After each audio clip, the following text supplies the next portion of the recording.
আরজিকর হাসপাতালে আর্থিক দুর্নীতি মামলায় নিম্ন আদালতকে কেন দ্রুত শুনানির নির্দেশ দেওয়া হলো, প্রশ্ন তুলে হাইকোর্টের দ্বারস্থ হয়েছিলেন আরজিকরের প্রাক্তন অধ্যক্ষ সন্দীপ ঘোষ ও সন্দীপ ঘনিষ্ঠ ছাত্রনেতা আশিস পান্ডে। বিচারপতি তীর্থঙ্কর ঘোষের বেঞ্চে আবেদন করেছিলেন তারা, কিন্তু বিচারপতি ঘোষ সাফ জানালেন তিনি 29শে জানুয়ারি যে নির্দেশ দিয়েছেন তা পরিবর্তন করবেন না। এমনিতেই যে মামলার বিচার পর্ব শুরু করতে অনেকটা বিলম্ব হয়েছে। গত 29শে নভেম্বর সিবিআই এই মামলায় চার্জশিট দিয়েছিল। তবে সন্দীপ ঘোষের যদি কোনো বক্তব্য থাকে নিম্ন আদালতের বিচারককে জানাতে পারবেন। সন্দীপের বিরুদ্ধে চার্জ ফ্রেম করার অনুমতি মিলেছে রাজ্যের তরফ থেকে। নিম্ন আদালতে চলছে চার্জ ফ্রেমের প্রক্রিয়া। তার মাঝেই কলকাতা হাইকোর্টের দ্বারস্থ হন আরজিকর কাণ্ডে আর্থিক দুর্নীতি মামলার অভিযোগে অভিযুক্ত ডাক্তার সন্দীপ ঘোষ ও আশিস পান্ডে। দাবি কলকাতা হাইকোর্টের আদেশের পুনর্বিবেচনা করা হোক। আরজিকরে আর্থিক দুর্নীতি কাণ্ডে অভিযুক্ত সন্দীপ ঘোষের বিরুদ্ধে অভিযোগ তুলে কলকাতা হাইকোর্টে মামলা করেছিলেন হাসপাতালের ডেপুটি সুপার আখতার আলী। এই মামলার প্রেক্ষিতে 29শে জানুয়ারি কলকাতা হাইকোর্টের বিচারপতি তীর্থঙ্কর ঘোষ নিম্ন আদালতকে দ্রুত শুনানির নির্দেশ দিয়েছিলেন। সেই নির্দেশ মেনে শুক্রবার চার্জশিট গ্রহণ করেছে নিম্ন আদালত। এরপরই কলকাতা হাইকোর্টের বিচারপতি তীর্থঙ্কর ঘোষের এজলাসে দ্বারস্থ হন সন্দীপ ঘোষ ও চার্জশিটে নাম থাকা ছাত্রনেতা আশিস পান্ডে। তাদের দাবি বিচারপতি তীর্থঙ্কর ঘোষ নিম্ন আদালতকে যে দ্রুত শুনানির নির্দেশ দিয়েছেন সেটার পরিবর্তনের প্রয়োজন রয়েছে। কারণ 10,000 পাতার চার্জশিট দিয়েছে সিবিআই, সেটা পড়ার প্রয়োজনীয়তা রয়েছে। দ্রুত শুনানি হলে অভিযুক্তদের পক্ষে সেই মামলায় অংশগ্রহণ করা সম্ভব হবে না, তাই এই আবেদন তাদের। কিন্তু কলকাতা হাইকোর্ট সেই আবেদন গ্রহণই করলো না। অন্যদিকে নিম্ন আদালতে যেখানে এই মামলার বিচার চলছে সেখানেও বিচারকের ভৎসনার মুখে পড়েছে সিবিআই। সিবিআই এর শুক্রবার চার্জশিটে নথি আদালতে জমা করার নির্দেশ থাকলেও তারা পুরো নথি আদালতে জমা করতেই পারেনি। মাত্র 70% নথি আদালতে জমা করেছে। তারপরই ক্ষুব্ধ বিচারক সিবিআই কে বলেন, আপনারা প্রয়োজনে পেন ড্রাইভে সমস্ত নথি দিন। ফের নিম্ন আদালতে শুনানি রয়েছে এ মামলার। এ বিষয়ে আমার সহকর্মী মানস নস্কর তার প্রতিবেদনে কি বলছেন, আসুন শোনাই আপনাদের। আরজিকর হাসপাতালে আর্থিক দুর্নীতির মামলায় কার্যত আরও বিপাকে সেখানকার প্রাক্তন অধ্যক্ষ সন্দীপ ঘোষ।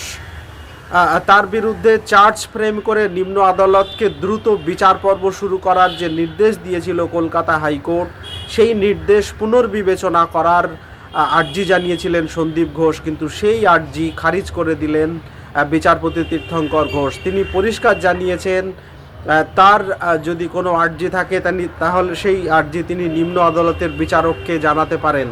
এই বিষয়ে কলকাতা হাইকোর্ট কোনো তার রায় পুনর্বিবেচনা করবে না। গত 29শে জানুয়ারি বিচারপতি তীর্থঙ্কর ঘোষ তিনি নিম্ন আদালতকে নির্দেশ দিয়েছিলেন আরজিকর হাসপাতালে আর্থিক দুর্নীতির মামলায় যাতে দ্রুত বিচার পর্ব শুরু করা হয়। কারণ এই মামলায় গত 29 নভেম্বর সিবিআই চার্জশিট দিয়েছে। তারপরে এত দিন হয়ে যাওয়ার পরেও এখনও নিম্ন আদালতে চার্জ ফ্রেম করে বিচার পর্ব শুরু হয়নি। তাতেই গত 29 জানুয়ারি ক্ষুব্ধ বিচারপতি তীর্থঙ্কর ঘোষ নিম্ন আদালতকে নির্দেশ দিয়েছিলেন দ্রুত চার্জ ফ্রেম করে বিচার পর্ব শুরু করতে এবং দ্রুত যাতে এই মামলার নিষ্পত্তি হয় সেদিকে নজর দিতে নির্দেশ দিয়েছিলেন নিম্ন আদালতের বিচারক। তার কারণ সন্দীপ ঘোষের বিরুদ্ধে রাজ্যের স্বাস্থ্য দপ্তর ইতিমধ্যেই এনওসি অর্থাৎ তার বিরুদ্ধে চার্জ ফ্রেম করে বিচার পর্ব শুরু করার বিষয়ে সম্মতি দিয়ে দিয়েছে। ফলে এই মামলায় চার্জ ফ্রেম করে বিচার পর্ব শুরু করতে সমস্যা নেই। কিন্তু সন্দীপ ঘোষ তিনি কলকাতা হাইকোর্টের দ্বারস্থ হয়ে বিচারপতি তীর্থঙ্কর ঘোষের নির্দেশ পুনর্বিবেচনার আর্জি জানিয়েছিলেন। সন্দীপ ঘোষের তরফে বক্তব্য ছিল যে সিবিআই আরজিকর হাসপাতালে আর্থিক দুর্নীতির মামলায় প্রায় 10,000 পাতার চার্জশিট দিয়েছে। সেই চার্জশিটের কপি খতিয়ে না দেখে তারা যদি এই মামলায় সওয়াল করেন সেক্ষেত্রে তারা সওয়াল করার সময় পাবেন না এবং বিষয়টি খতিয়ে না দেখলে আত্মপক্ষ সমর্থন করতে তাদের অসুবিধে হবে।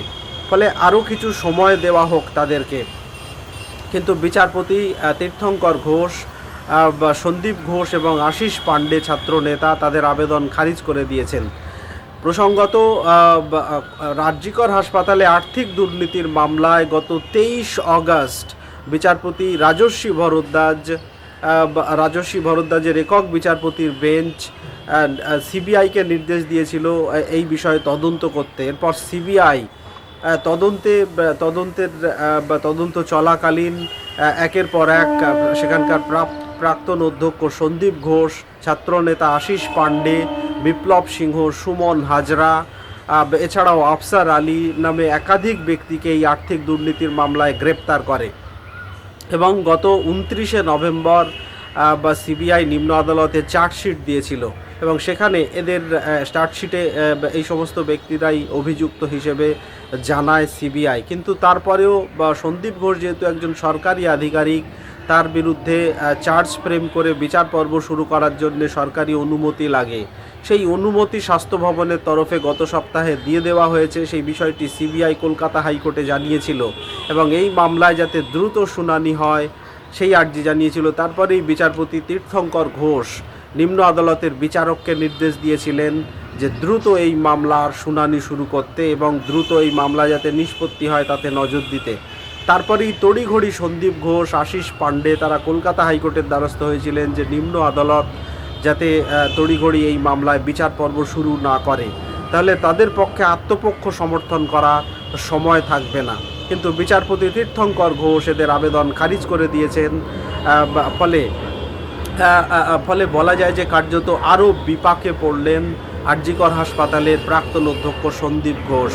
তিনি ইতিমধ্যেই আরজিকর হাসপাতালে খুন ও ধর্ষণের মামলায় জামিন পেলেও আর্থিক দুর্নীতির মামলায় তিনি বর্তমানে জেলবন্দি রয়েছেন এবং সেই মামলা আলিপুর আদালতে বিচারাধীন। গতকালও সেই মামলার শুনানি ছিল এবং সেখানে সিবিআই আদালতের বিচারক সিবিআই তদন্তকারী আধিকারিকদের রীতিমতো ভর্ৎসনাও করেছেন।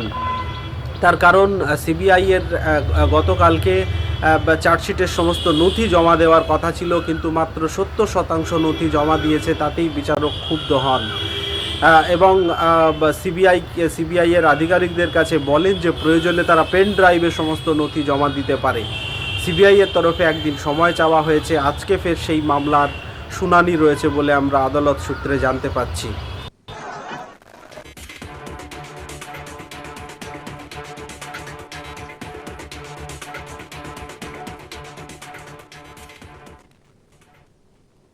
এ বিষয়ে আপনাদের মহামূল্যবান মতামত জানাতে থাকুন, দেখতে থাকুন আজ তাক বাংলা। সাবস্ক্রাইব করুন আমাদের YouTube channel, bell icon hit করতে ভুলবেন না নোটিফিকেশন পেতে।